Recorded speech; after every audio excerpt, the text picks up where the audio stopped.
I've always dreamed of attending an elite university. As a kid, I was impressed by people from prestigious colleges who could quickly answer tough questions on quiz shows. I was determined to get into a top university someday. But no matter how much I wanted it, you need to be smart to get in. Even with extra effort, my grades didn't improve much. Still, I couldn't give up, and, with even more hard work, I finally got an acceptance at an university. I was filled with joy the moment I got accepted to a university. I felt like all my hard work had paid off. Because I dedicated my youth only to studying, I never dated or played much. Even at this age, I've never had a girlfriend. I decided to enjoy my university life to the fullest. After enrolling, I joined a tennis club. The club had members from various colleges, all of them prominent figures. I was nervous about fitting in, but then one girl started talking to me. "John, let's train together." It was Emily from another college. Her college was known for its affluent students, and she seemed to come from a wealthy family. Her father was a CEO, so she is a CEO's daughter. "John, you're getting good at it." Emily was always cheerful and caring, especially towards a tennis newbie like me. We started hanging out for meals and other activities, and I began to develop feelings for her. 3 months after starting college, Emily confessed to me. "Will you go out with me?" I was stunned. Never expected a woman to confess to me. "Are you sure about someone like me?" "Of course, you're the one I want," Emily said with a smile. Emily loved designer brands, the complete opposite of me, who had no interest in fashion. "That bag must have been expensive, right?" "Oh, it's nothing for my dad," she'd say, showing off the bag her father bought her. Some were jealous, but she didn't seem to care. In our junior year, her father's company went bankrupt, and Emily had to leave college. Yet, she still couldn't give up her love for designer items and kept buying the latest bags despite being short on cash. After graduating, I landed a job at a major company. My elite university background seemed to impress my employers. Emily was thrilled when I told her, "We should get married once we're settled." Hearing that, I seriously considered marrying her. Since then, I've been fully dedicated to my work, but I ended up in a tough department and had to endure daily sarcasm from George. "You can't even handle such simple tasks." I was constantly yelled at for unreasonable things, and every day I returned home feeling miserable and often cried. I tried calling Emily to talk about it, but she rarely answered my calls and didn't reply to my messages. When she finally did answer, our conversations were short because she was always busy. This went on for days, and I started to question our relationship. I did my best at work, but after 6 months of stress, it started affecting my health, making it hard to get up in the morning and causing me to be late. I felt terrible even at home and couldn't eat. During a long weekend, I decided to visit my family. When I shared what was happening at work, they were worried. My brother, Tyler, was especially shocked to see how thin I had become. "You should quit that job right now." "I can't. Quitting after just half a year would look bad on my resume." "Then why don't we start a business together?" "I've always wanted to open a bar. I believe we can make it if we work together. I've graduated from culinary school and have a chef's license, so I'm confident in my cooking skills." "Thanks, I'll think about it." The long weekend passed as I pondered my options. Then, the day came to return to work. My body felt heavy after the break, and I fell again. After repeatedly missing work without notice, I was eventually fired. Crying over my perceived failure, Tyler encouraged me. Convinced by his strong persuasion, I decided to join him in the bar business. When I met Emily later and told her I had quit my job, she lashed out at me like a completely different person. I planned to marry a man with a stable job at a big company and live a life buying designer brands. I can't believe you quit. A bar won't make much money. I chose you despite your looks, and this is how you repay me. We're breaking up right now. You're worthless to me." After saying this, Emily glared at me and walked away. I was speechless and shocked. As Emily's true colors were revealed, I felt completely broken. All I had left was to make the bar a success. Tyler and I pooled our savings and managed to rent a place. The area was a tourist spot with expensive land, so we couldn't afford a prime location and ended up in a small alley with little foot traffic. Without some buzz, attracting customers would be difficult. We needed the cooperation from the town. So, we headed to the local tourist association. We hoping to get our bar featured in their information guides and maps, but Bob, the head of the tourist association, was skeptical. "It's hard to trust a business run by young folks like you. If you quit soon, it's a hassle to update the maps. We only feature long-standing, popular places. Please, can you make an exception? Sorry, but you should leave." No matter how much we pleaded, the outcome didn't change. "We won't be able to get tourists to know about us this way. We decided to use social media to promote our bar. And we also got a parrot as a bar mascot. We hoping it would attract customers by learning to speak." The parrot was smart, quickly learning conversations, especially imitating women's voices. 3 months after opening, customers started to increase, drawn by our delicious seafood and word of mouth. Most of our customers were young, attracted by the fact that the owners were young too. Regulars began to appear, including a woman named Lisa who lived nearby. She came to the bar every day, always sitting at the counter and enjoying her drink before leaving. It became her routine. As we grew closer, one day she asked, "Could I work here? Your food makes me so happy, and I love it here." We were just thinking of hiring a part-timer, so I agreed on the spot. Lisa worked passionately and became like an idol in our bar. Some customers even came specifically to see her. Then, my brother Tyler had a suggestion.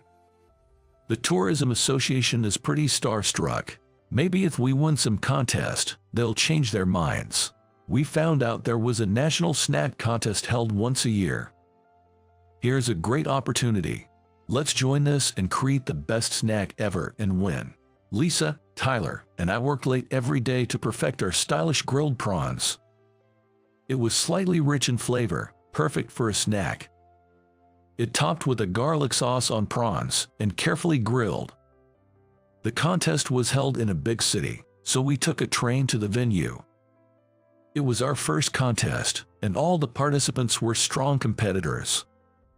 Nervously, the 3 of us worked together and had the judges taste our dish.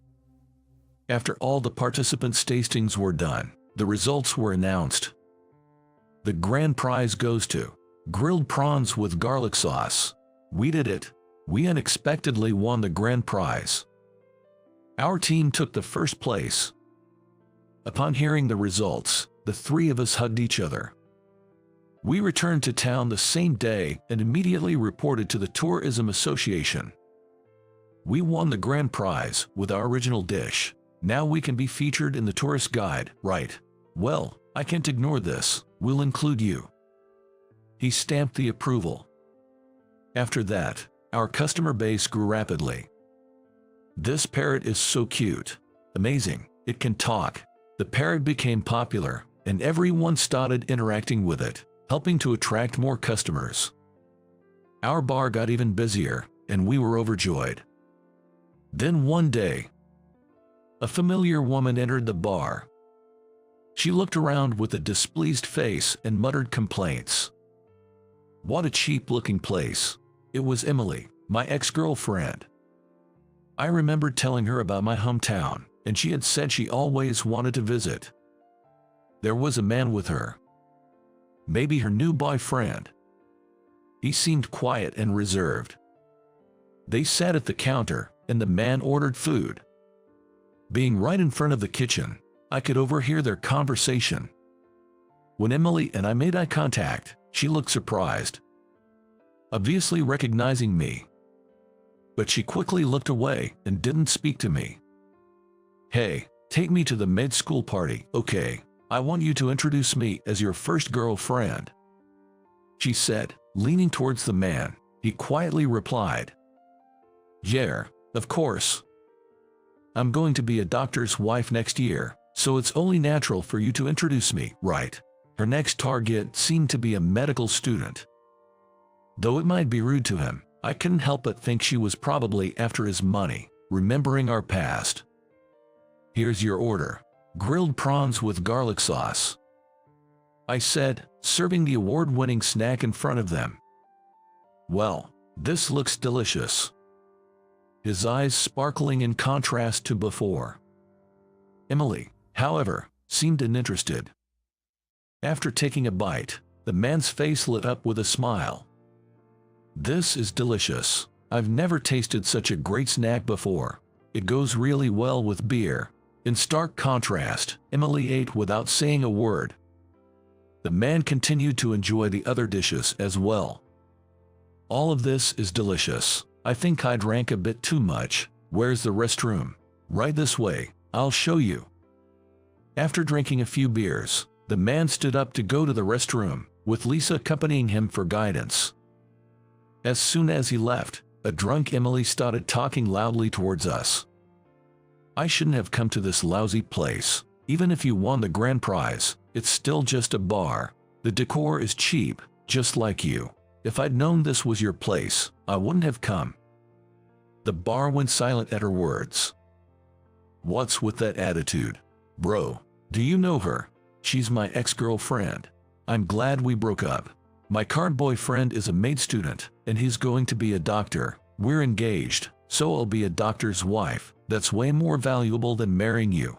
Unlike you, he has something to offer." She seemed quite drunk as she scornfully spoke and pushed the half-eaten food towards us. "I can't eat this anymore. I'm leaving right now. This is just awful."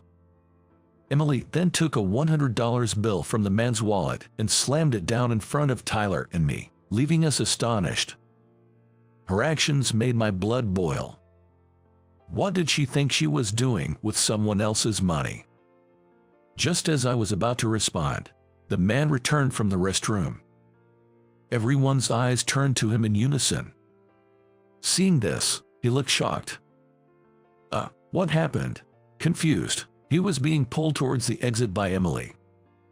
"Let's go. The staff was rude to us." "Hold on a moment," he said, hesitating at the open door. That's when it happened. "Getting married means money. Doctors have value." The parrot repeated Emily's earlier words. Hearing this, the man frowned. What is this?" The parrot continued repeating the same words. After that, the parrot said in a loud voice. Emily said it. The parrot's combination of words was a perfect match for the earlier conversation. Hearing this, Emily started to panic. "What is this bird saying? Let's just go, quickly." She was sweating profusely as the parrot kept repeating. "Money comes, doctors have value." Emily said it. Emily's face turned pale.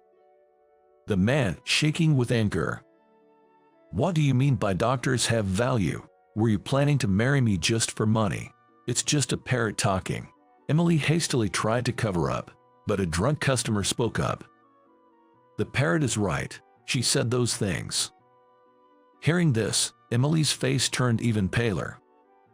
"I'm calling off the engagement. You were only with me because I'm a med student and have money. I'm disappointed in you. Goodbye."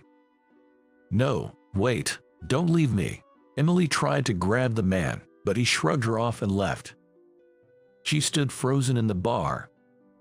Her face was downcast, filled with despair. Then Lisa spoke to her. "I heard your conversation earlier when I came back from the restroom. You really don't have a good eye for people." I like him. I think he's a wonderful man." "What?"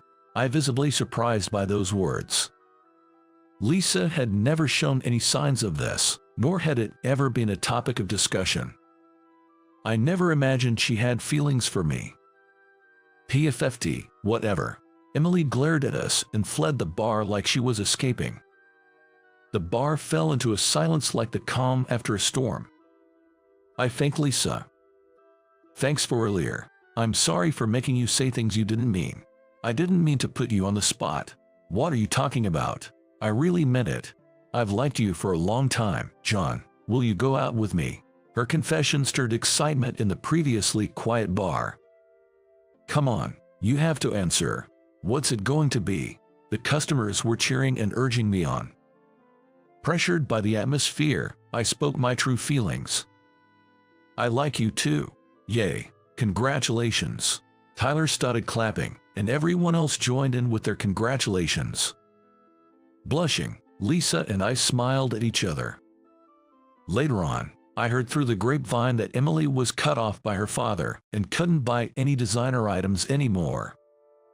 Since she hadn't been working, she ran out of money and had to sell all her bags and clothes. She couldn't find anyone to marry and was frequenting marriage agencies. As for Lisa and me, our relationship progressed well, and we married 2 years later. We welcomed a daughter this spring and are building a happy family. Tyler, Lisa, and I continue to run the bar, which has become very popular, and it's fully booked on weekends. I'm really glad this bar opened in town. I'm sorry for what I said back then. Thanks to you guys, the town is even more vibrant. Bob said. I'm grateful to Tyler for inviting me to start the bar, and I plan to keep working harder than ever. We're taking an early lunch break. The next job site is about a 30-minute drive from here. As soon as you finish lunch, head to the next site, said the foreman, Tom. Just as Tom finished speaking, my phone rang. The hospital's name was displayed on the screen. Hello, this is Jake. Are you a family member of Holly Woods? She has just passed away. Could you come to the hospital immediately? The call was to inform me of my grandmother's passing. Okay, I'll get there as soon as I can. After hanging up, I was standing in shock when my group leader, Alex, approached me. Jake, what's wrong? Did something happen? My grandmother. She just passed away. I got a call from the hospital. That's terrible. You need to talk to Tom and get to the hospital right away. Okay. That snapped me back to reality. I need to be strong. I'm all she has. I ran to Tom to explain the situation. I'm Jake. I've been living with my grandmother since I can remember. My mother passed away shortly after I was born, and a month later, my father left me with my maternal grandmother and disappeared. So, for me, an only child, she was my only family. 2 years ago, my grandmother had a heart attack and was hospitalized, but fortunately, she survived. However, her heart was very weak, and a month ago, she was hospitalized again with heart failure symptoms. I used to stop by the hospital every day after work, talk with her for a bit, and then go home. That was my daily routine. I thought she'd be fine if she just rested in the hospital. I never expected her to pass away so soon. Tom, I'm sorry to bother you, but I just got a call from the hospital. My grandmother, who was hospitalized, has passed away. May I leave early today? Also, I think I'll need to take bereavement leave for about a week starting tomorrow. I'm really sorry for the inconvenience.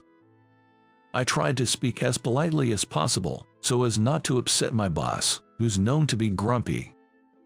Jake, we've got a big job this afternoon. You're leaving early now. Don't joke around. Your parents should handle your grandma's matters. Startled by Tom's sudden yelling, I explained that I had no parents or siblings. But Tom's shouting only escalated. Listen, Jake, you have 5 certifications. The afternoon job site requires your qualifications to work. If you want to leave early, find someone with the same certifications to replace you. What? That's unreasonable. In our company, there are only a handful of field workers who hold more than 5 certifications. Moreover, these field workers are divided into 4 groups to carry out their jobs. It was absolutely impossible to get someone from another group to replace me. Also, our company doesn't have bereavement leave. If you're absent tomorrow, it's a no-show. I've said it before, but find someone with the same qualifications to cover for you. I was hoping for bereavement leave, but nervously relayed the information to my supervisor. I don't mind being marked as absent, but it's impossible to find someone with the same certifications as me right away. I really need to leave soon. Is that okay? What? Don't mess with me. This is why we can't rely on people from Smith Construction. Then, Alex, standing next to me, said something. I'll take over. I have 7 certifications, more than Jake, so no complaints, right? I'll work from this afternoon for a week, said Alex. What?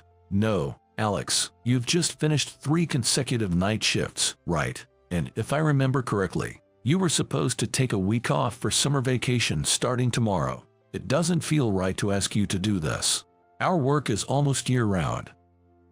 We take turns taking breaks during Christmas and summer vacations, shifting days. Alex glared at Tom, then he said, do as you like, Miss Smith Construction. Just don't end up overworking yourself and complaining about it later. Tom said it in a mocking tone. She quickly responded, don't worry about it. Then, Alex patted me on the shoulder and said, Jake, you better go quickly. Alex, thank you so much. I'll contact you once things settle down. I thanked to her and ran towards the station. Alex and I originally worked for a company called Smith Construction. Though in construction, we didn't work on high-rise apartments or commercial buildings like major contractors, but rather on inspecting and maintaining underground gas pipes and connecting new pipes when switching from propane to city gas.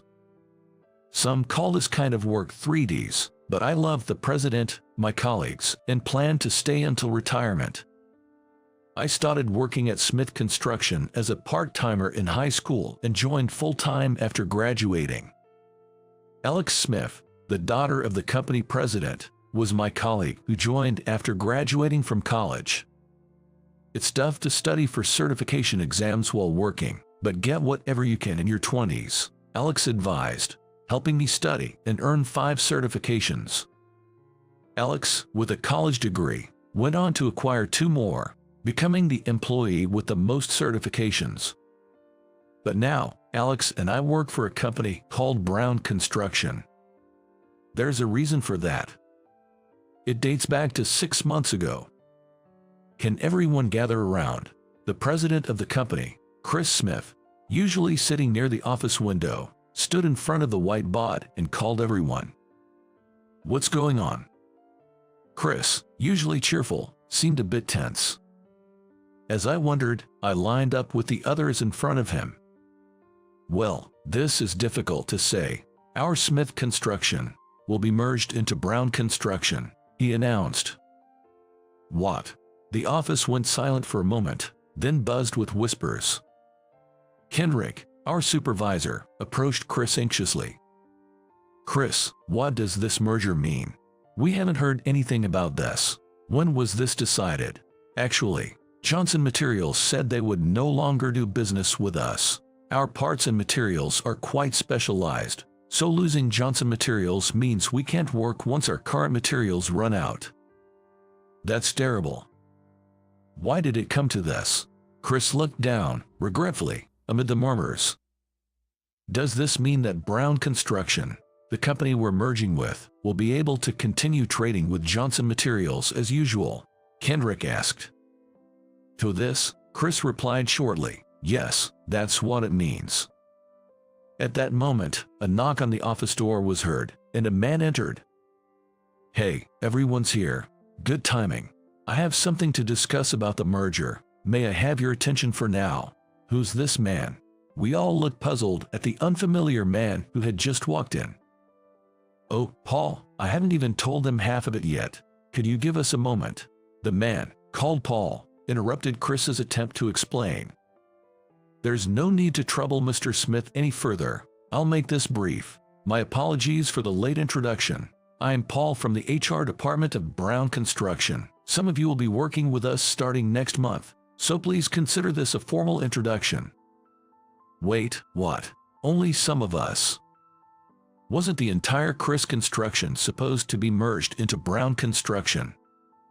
Paul continued.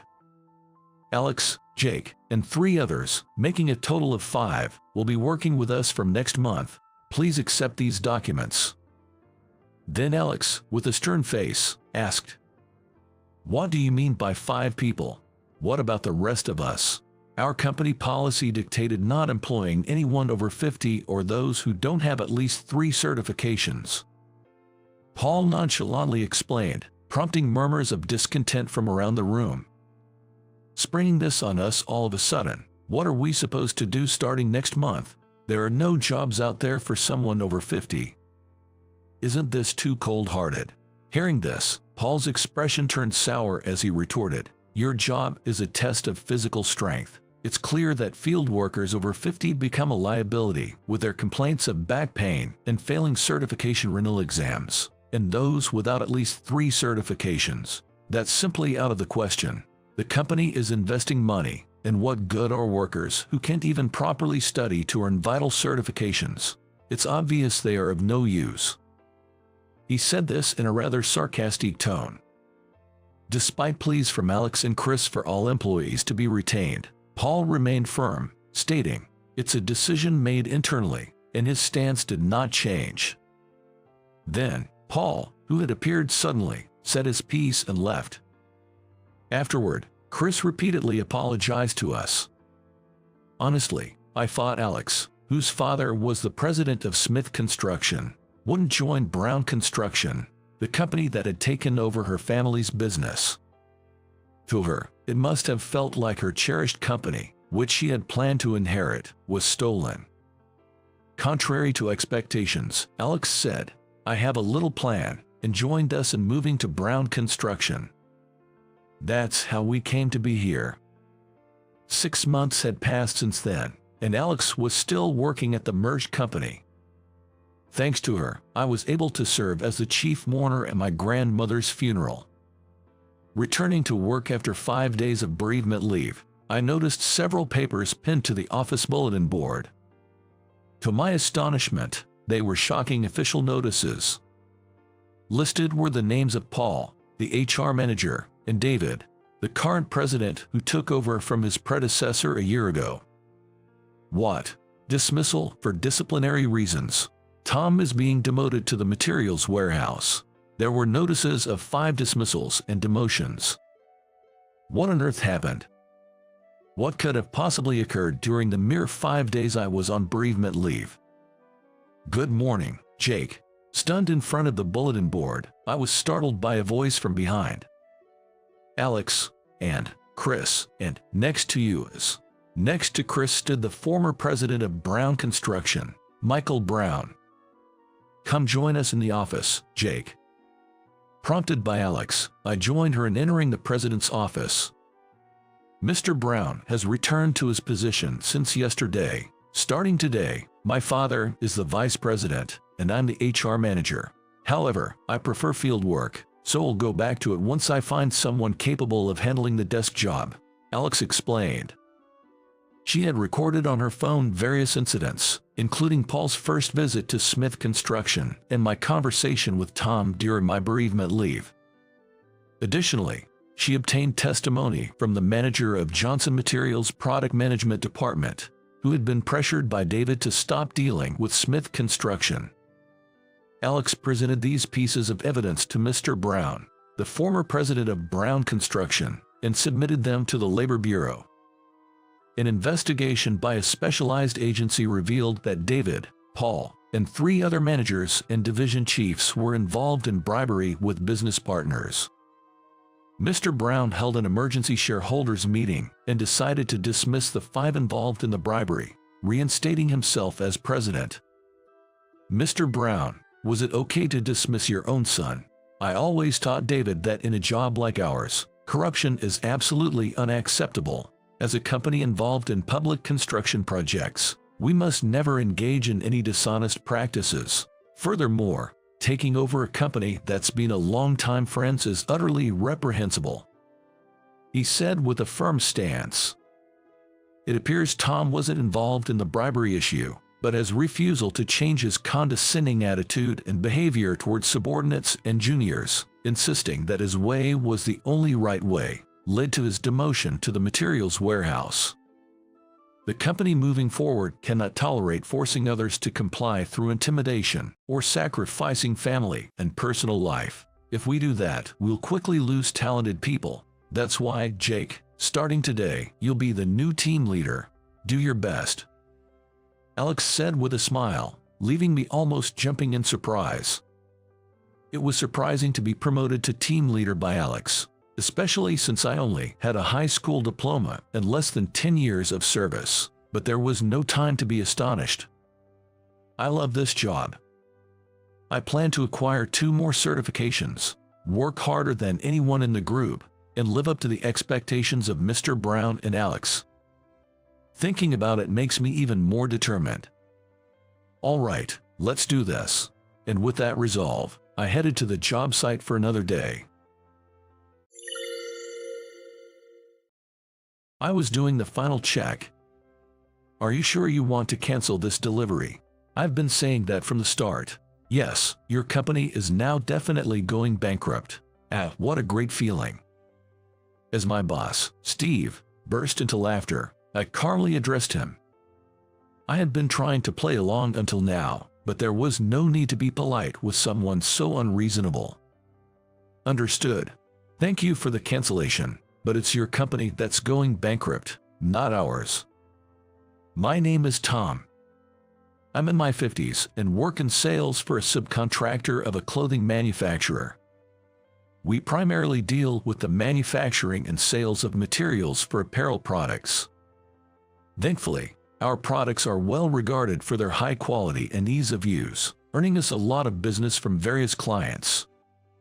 Especially our recently popular antibacterial fabric, which is one of our company's specialties. Not only does it prevent the growth of bacteria, but it also helps reduce unpleasant odors, winning a lot of support from our customers. We've received high praise from all our clients for our quality, and now our fabric is used in shirts and masks by many well-known companies. It's also popular among medical professionals, and I take pride in selling our products. I was motivated and enjoyed my work, but there was one troubling issue. It was Steve, the representative of a major apparel manufacturer we dealt with.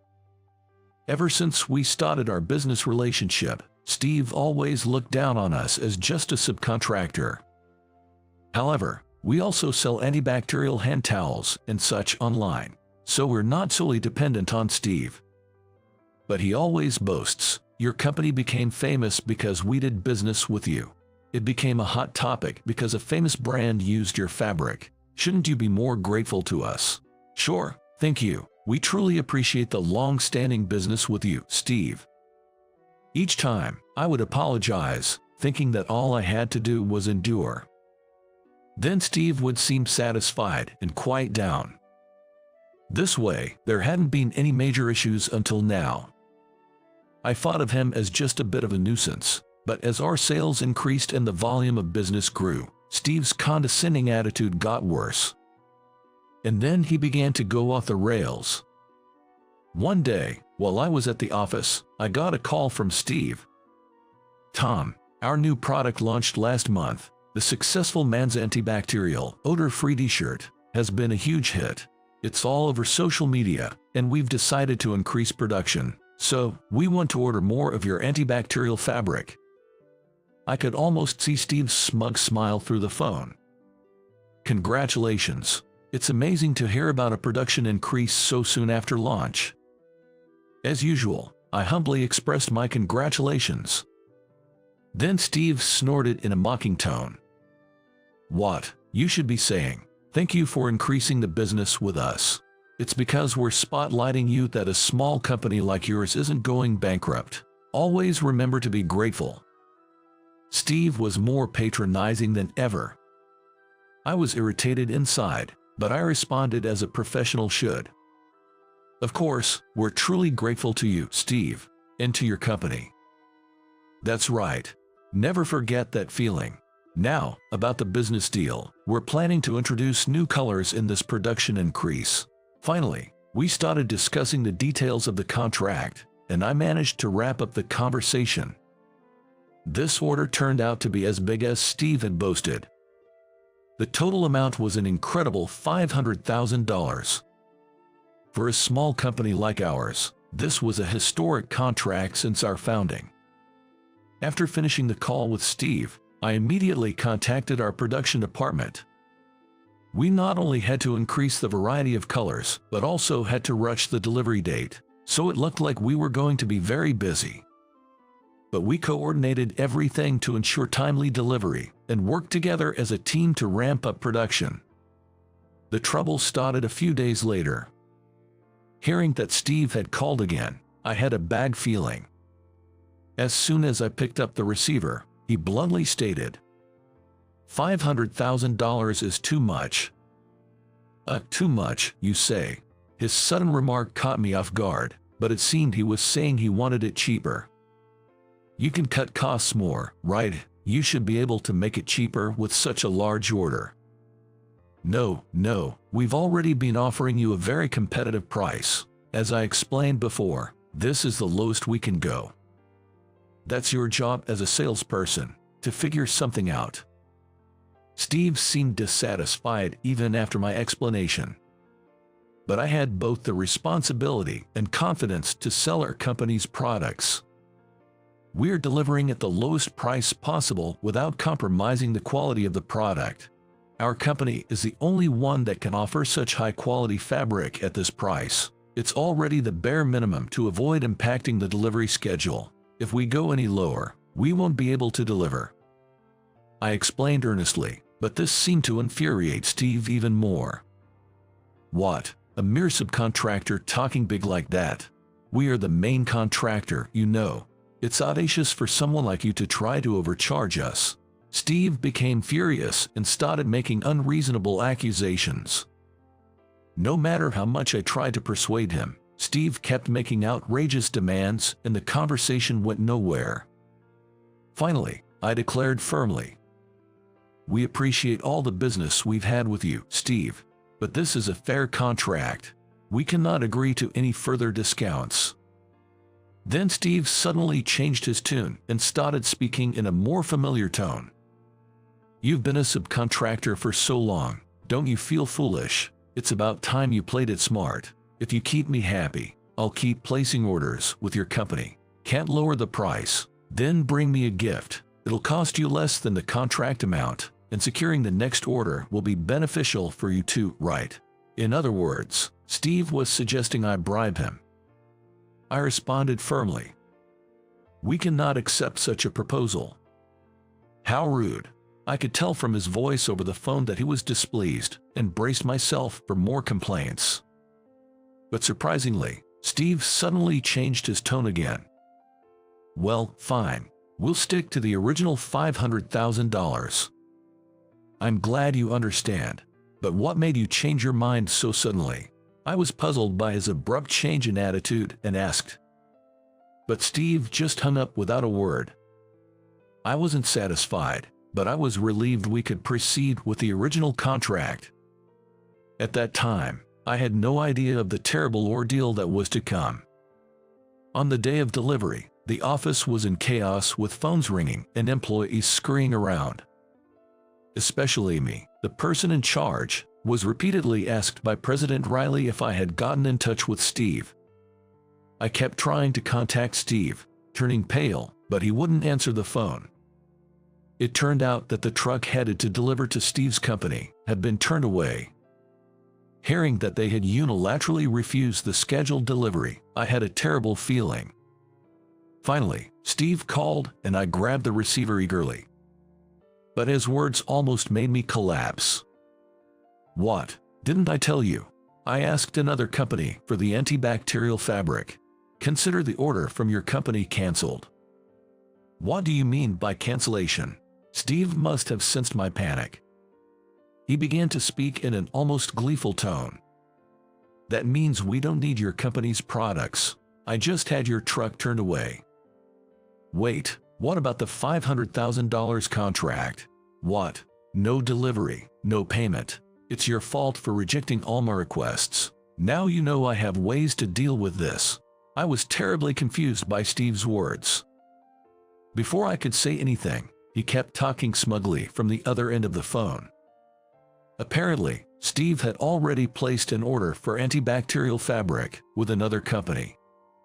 The amount they offered was nearly half of ours, $300,000. So, you were overcharging me. Got similar fabric for $300,000. I consulted with my boss, and we decided to subcontract with them from now on. Guess this means we're done with you.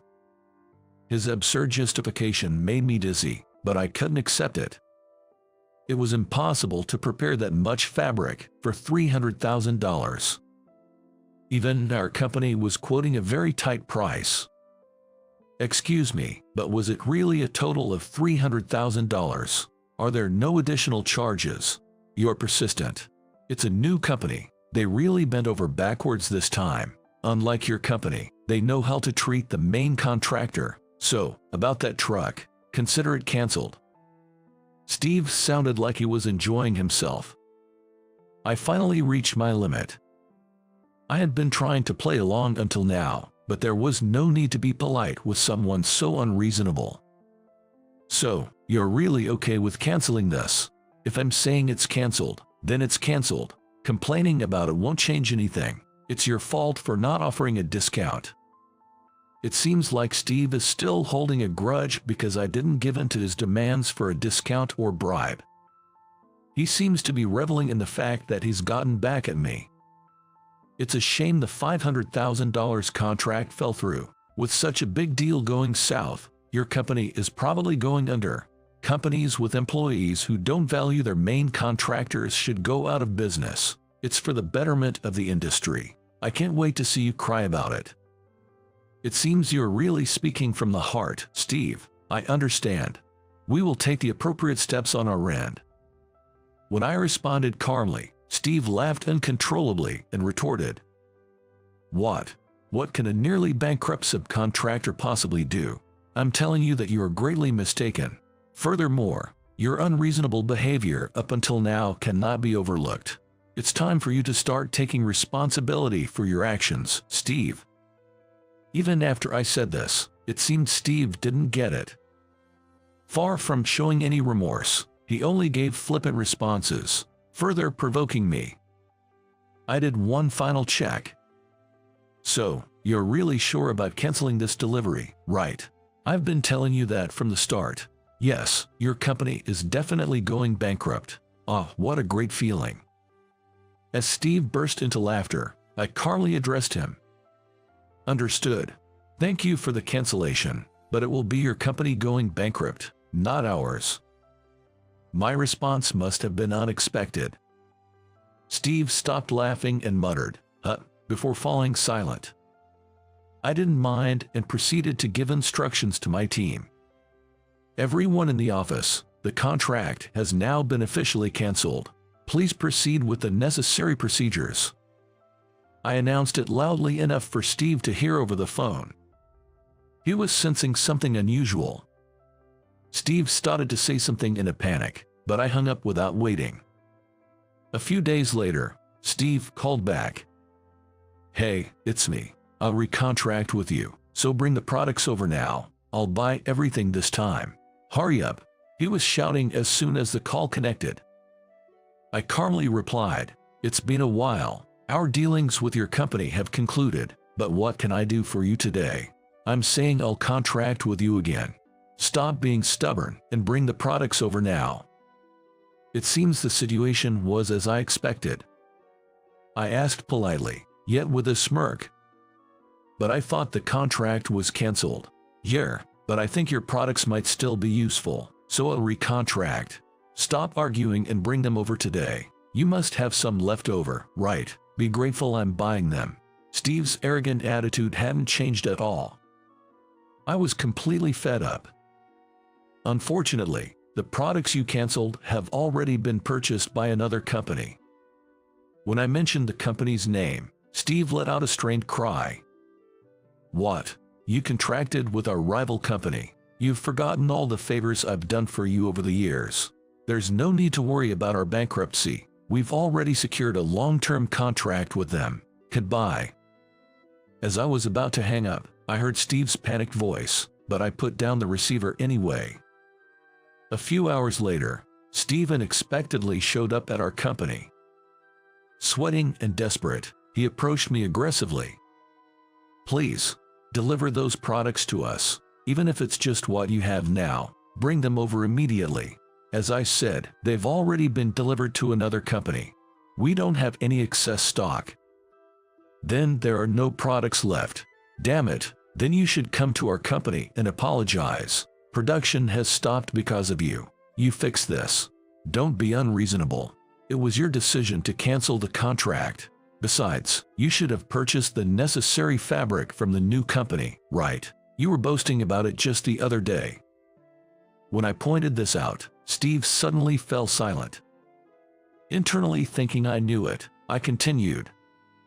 "I've heard not so great things about that new company. Their quotes are low, but they only deliver poor quality products or ones that don't meet the standards. Did they give you defective items, Steve? You knew about this. Why didn't you tell me?" Steve became defensive upon hearing this. Their inferior products had no antibacterial function, and the colors were completely different from what we specified. And not just that, the person in charge ran off with the money. "The money? Are you talking about the $300,000 contract amount?" I blurted out in surprise, and Steve collapsed on the spot, wailing. "It's all because you didn't lower your price. What are you going to do about this? The new company's contract stated that any product can't be returned in exchange for the low price. If we can't continue production, my boss will find out what I've done." The new contact person, after the previous one ran off with the money, says the company wasn't aware of such a contract. It was all the former contact person's doing. I'm really in trouble. If this continues, I'll be fired. Even after causing so much trouble for his company, it seems Steve is only concerned about his own career. "No, I can't take responsibility for your issues. The cancellation of the contract was initiated by you, Steve. Plus, our company has already signed a new contract with another company. We no longer have any dealings with you." Finally, it seemed Steve understood his situation. He looked at me in panic and said, "I might have gone too far before. I apologize for that. So, could you please deliver the products? Even just what you have now, please. You'll bill us later, right? We have a long history, you and I, Tom, right?" After looking down on us for so long, he changed his attitude completely when he found himself in trouble. I had no intention of being kind to Steve. "You've been treating us like just a subcontractor, forcefully conducting business. Have you forgotten the last-minute cancellation without any notice?" When I spoke firmly, Steve seemed uncomfortable. Mumbling something, he looked down. "As I said earlier, our company has already contracted with a new company. Far from facing bankruptcy, our client base has expanded, and our business is thriving. The one in trouble seems to be your company, with the damages from the contract you messed up. Anyway, there's nothing I can do for you." I conveyed this calmly, and Steve looked even more downcast. But there was one more thing I had to tell him. "Also, I'm not sure if you forgot, but did you check the cancellation clause in our contract with your company?" "Cancellation clause? What about it?" "You better check it quickly. If a contract is canceled without a valid reason, our company will claim damages. According to our policy, the cancellation fee on the day of is 100% of the total contract amount. The payment is due 30 days after the cancellation, so please check it." 100%, he muttered and then fell silent. He must have been shocked speechless. On top of the $300,000 the previous contact person at the new company ran off with, now there's a $500,000 damage claim from us. It's an amount Steve couldn't handle. "I can't pay that. That's not my concern. You better go back to your company and consult with your boss, but doing so will reveal that you unilaterally terminated the contract with our company and even asked for a bribe." I continued speaking to Steve, suppressing a laugh. It's because you looked down on us, thinking we were just a subcontractor and your company was doing us a favor. Now you're going to have a tough time, Steve. Brace yourself and take responsibility for your actions." My words seemed to be the last straw. Steve stood up with a pale face and staggered out. Revealing everything to his company would surely lead to severe reprimands. Later, I heard through the grapevine that indeed, all the products Steve had independently ordered from the other company were defective. Further investigation revealed that those products lacked the essential antibacterial function. The former contact person at that company had absconded with the $300,000. The fact that Steve forced an unreasonable contract on our company, asked for bribes, and then canceled on the day was also exposed. Steve was fired for causing significant losses to his company. Of course, our company claimed damages. Steve had a wife, but she was furious about his blunder and divorced him. She had already returned to her parents' home. Steve sold his house and all his assets and disappeared. Ken, Steve's successor, was the complete opposite of him, a very earnest person. He came to our company to apologize for the trouble caused by Steve and to clean up his mess. "I know it's a lot to ask, but could you please consider restarting our contract with your company? Our antibacterial, odor-free t-shirt series can't be made without your excellent antibacterial fabric." Hearing this, our president Riley seemed to calm his anger. The contract was officially resumed, and we're receiving more orders than ever. Furthermore, because of my role in acquiring a new major client during this turmoil, I was promoted. Despite all the trouble Steve caused over the years, I might have to thank him for this outcome. I renewed my determination to continue working with pride in our products and in my sales job.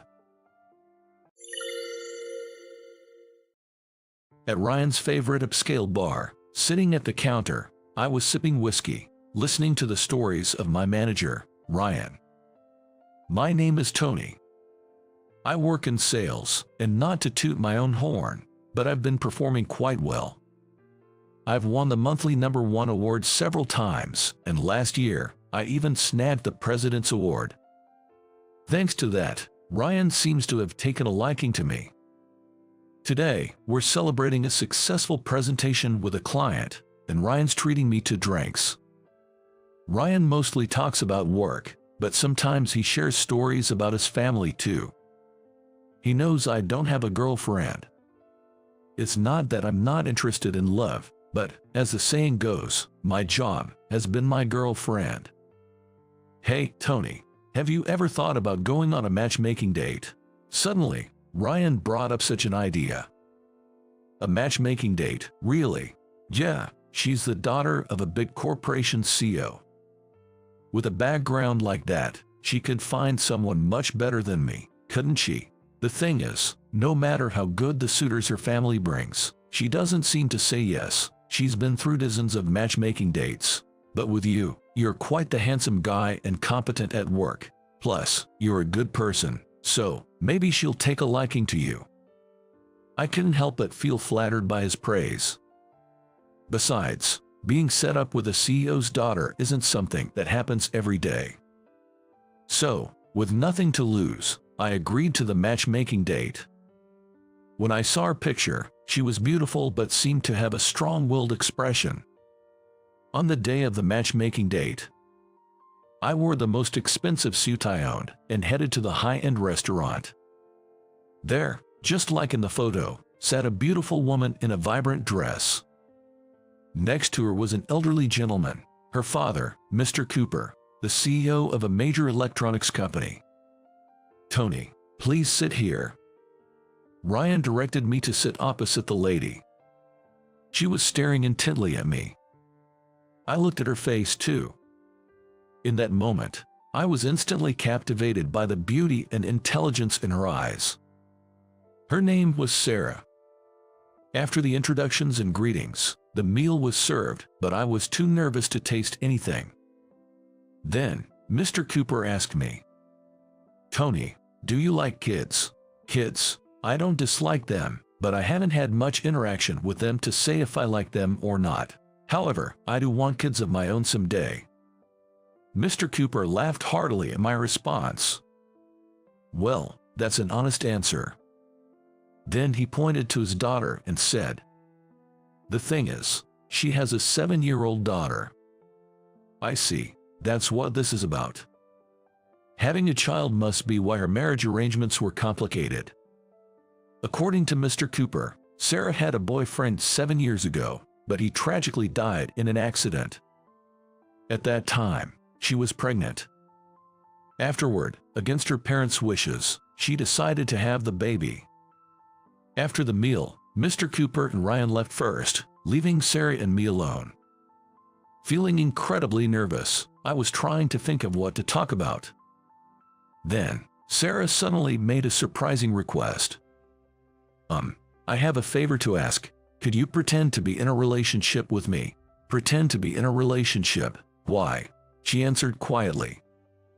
"I still haven't gotten over my deceased boyfriend, so I have no intention of marrying anyone, but my parents want me to marry soon and keep setting up matchmaking dates, which has become a hassle. If I pretend to be in a relationship with you, they won't arrange any more dates. I know it's rude to ask this of you, but..."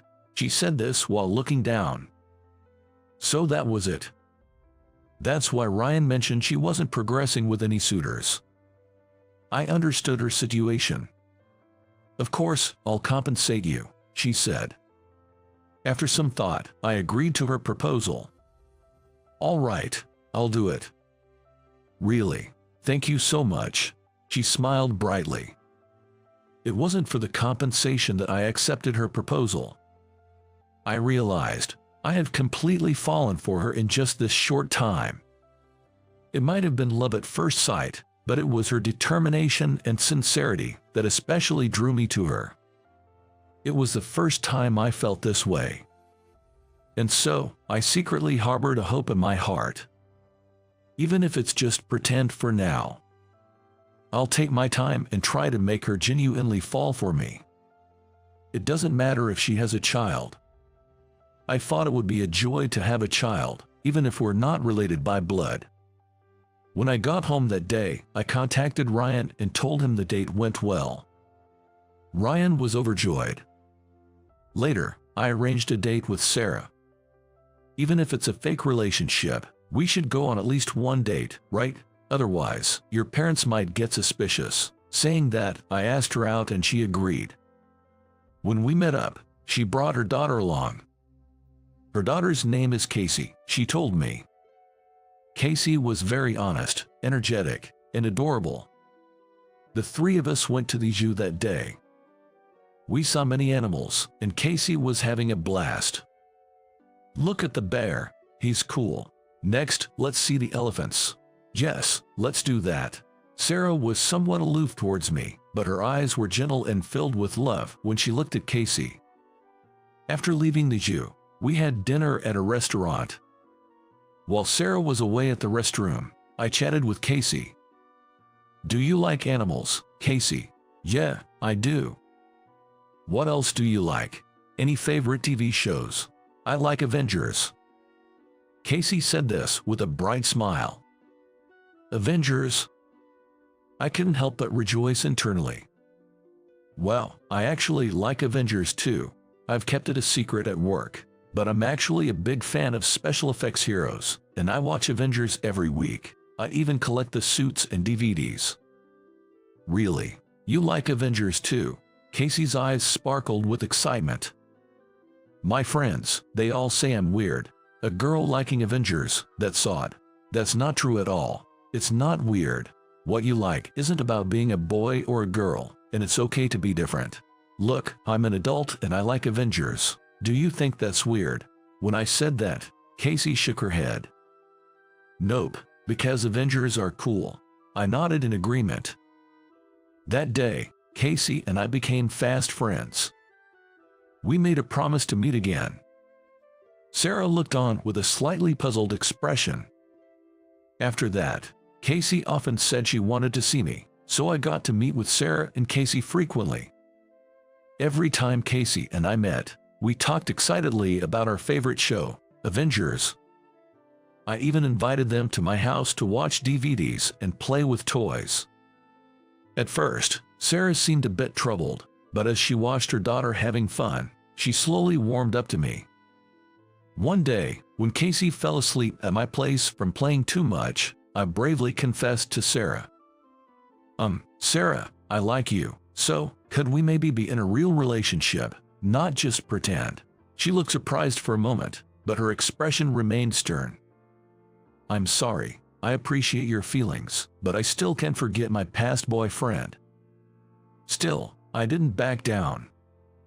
I'm not asking you to forget him, but I want you to see me too. It's okay if I'm not the first in your heart. I just want to be by your side. After saying that, she looked down in silence. Then, after a while, she spoke softly. Really, you're okay with that? Of course. I replied. Even if she doesn't love me yet, just being able to meet her sometimes makes me happy. I'm hoping that, maybe in the future, she'll come to like me even a little bit. Then one day, Sarah, Casey, and I had arranged to meet to see Avengers show. I arrived a bit early and was waiting at the station's roundabout. Then our eyes met as Casey descended the station stairs. She let go of Sarah's hand and ran straight towards me. Across the road, I saw a car approaching. Careful! Before I knew it, my body moved on its own. I instinctively hugged Casey to protect her from the oncoming car. The momentum made me fall, hitting my head on the ground, and I lost consciousness. When I woke up, I was in a hospital bed. A warm hand was holding mine on top of the white sheets. Looking up, I saw Sarah's face. You're awake. I'm so relieved. How's Casey? Casey's fine, thanks to you. She doesn't have a scratch. My mom's watching her now. Hearing that, I felt relieved. After that, she went to call the doctor. Soon, the doctor arrived and explained my condition. I had been unconscious for a full day due to a severe head injury, but the tests showed no abnormalities in my brain. I was told I could be discharged immediately. That same day, I left the hospital and returned home. The next day, Sarah came to my house. She was alone. Where's Casey today? I left Casey with my mom. I wanted to talk, just the two of us. What do you want to talk about? As soon as we entered the room, Sarah started talking. Thank you so much for saving my daughter, she said. I just did what anyone would. She raised her face to look at me. Tony, I was so worried while you were unconscious. I couldn't stand the thought. What if you never woke up? As she spoke, tears began to fall. I didn't want you to die at all. I wanted you to always be by my side. I realized I wanted to be with you. I've never felt this way since I lost him. Sarah. I gently placed my hand on her shoulder to comfort her. She leaned on my shoulder and cried. After a good cry, she looked into my eyes and said, I'm so glad you're alive. I've realized, I think I like you. When I thought I might lose you, I understood for the first time how important you have become to me. And Casey loves you too. Would you become Casey's father? It was her proposal to me. Yes, of course, I'd be happy to. I look forward to being with you forever, I said, squeezing her hands tightly. I could feel tears rolling down my cheeks. Later, when Casey found out I would become her father, she was overjoyed. Tony being my dad, I'm so happy, she said, hugging me tightly. I gently lifted her small body onto my lap. I'm happy too, Casey. I'm looking forward to it. Yeah, now we can play Avengers anytime. She struck a pose. I tickled her, and she laughed joyfully. Watching this, Sarah looked incredibly happy. I decided then and there to make these two happy for the rest of my life.